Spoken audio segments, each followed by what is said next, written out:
അവസാനം മഹാനവറുകൾ വരികയാണ്, യാ അക്റമൽ ഖുറമാ അലാ അഅതാബികും ഉമറുൽ ഫഖീറുൽ മുർതജി ലിജനാബികും യർജുൽ ലതാഅ അലൽ ബുകാഇ ബിബാബികും വദ്ദംഉ മിൻ ഐനൈഹി സാല സജീമാ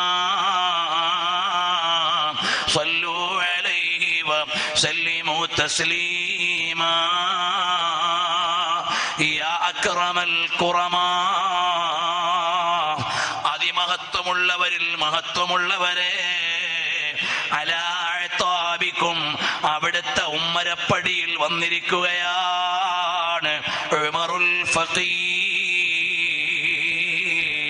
അതാ യാചിച്ചുകൊണ്ടുള്ള ഉമർ, ദരിദ്രനായ ഉമർ.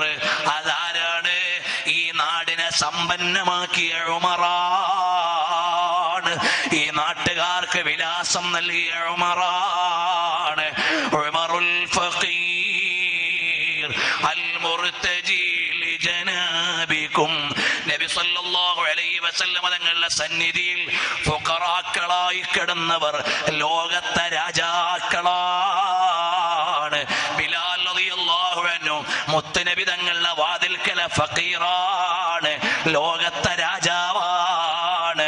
അബൂ ഹുറൈറ റളിയല്ലാഹു അൻഹു മുത്തുനബി തങ്ങളെ കഴിച്ചതിന്റെ ബാക്കി കഴിച്ചും കുടിച്ചതിന്റെ ബാക്കി കുടിച്ചും അവിടുന്ന് ഉപയോഗിച്ച വസ്ത്രം ഉപയോഗിച്ചും അവിടത്തേക്ക് സേവനം ചെയ്തും നിന്ന ഫഖീറാണ്, ലോകത്തെ രാജാവാണ്.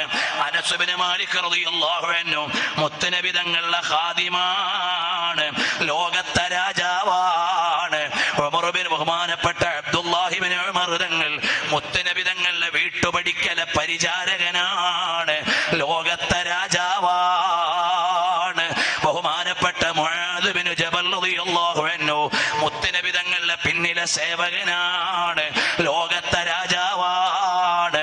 അബ്ദുല്ലാഹി ഇബ്നു മസ്ഊദ് റളിയല്ലാഹു അൻഹു മുത്തുനബി തങ്ങളുടെ ചെരുപ്പെടുത്ത് സേവനം ചെയ്ത ഖാദിമാണ്, ലോകത്തെ രാജാവാണ്. അതുകൊണ്ട് ഇവിടെ കിടക്കുന്നത് പുതിയാപ്പളയാണ്, രാജാവാണ്. കാരണം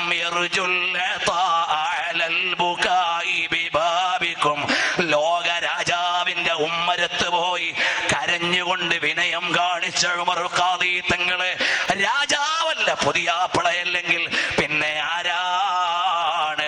നമ്മുടെ കൽബിൽ മഹബത്തില്ലേ? ഹബീബായ തങ്ങളിലേക്ക് ചെന്ന് ചേരാനുള്ള വഴിയാണ് നമ്മുടെ മുന്നിൽ വിശ്രമിക്കുന്ന ഉമർ ഖാദി തങ്ങള്.